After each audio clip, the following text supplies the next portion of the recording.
ভেবেছিলাম এবার সরস্বতী পুজোয় কোথাও বের হব না, কিন্তু আমার বোনের জন্য সে উপায়ও নেই। কারণ ওর নাকি বয়ফ্রেন্ড নেই, তাই ওকে ঘুরতে আমাকেই নিয়ে যেতে হবে। আমি বললাম শাড়ি পরে দাদার সাথে চলে যা। ও বলল না, আমি তোকে ছাড়া কোথাও যাব না। সে মতাবস্থায় বেরিয়ে পড়লাম আমি, বোন আর আমার হাজব্যান্ড তার ফ্রেন্ডদের সাথে স্কাই ফোর্সের সেই দুর্দান্ত মুভিটা দেখতে যাওয়ার উদ্দেশ্যে। ওই মুভিটা দেখার আমার ভীষণ ইচ্ছে ছিল, আর সেদিন তা পূর্ণ হলো। তবে আমাদের মুভি টাইমিং ছিল 2:45-এ, সেই কারণে আমরা 1টার আগে গিয়ে খাওয়া দাওয়াটা সেরে নিলাম। সরস্বতী পুজো বলে কথা, সবাই বিরিয়ানি ছাড়া কিচ্ছু খাবে না। যাকে বিরিয়ানি নেওয়া হলো, আর বিরিয়ানিটা আমার তেমন পছন্দ হয়নি।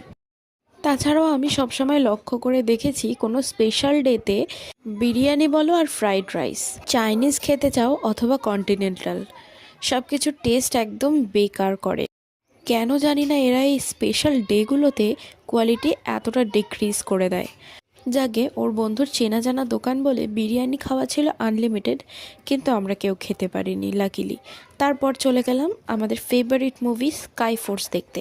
দুর্দান্ত চরিত্রের এই মুভি দেখার পর আমি কাঁদতে কাঁদতে বাড়ি ফিরেছি সেদিন।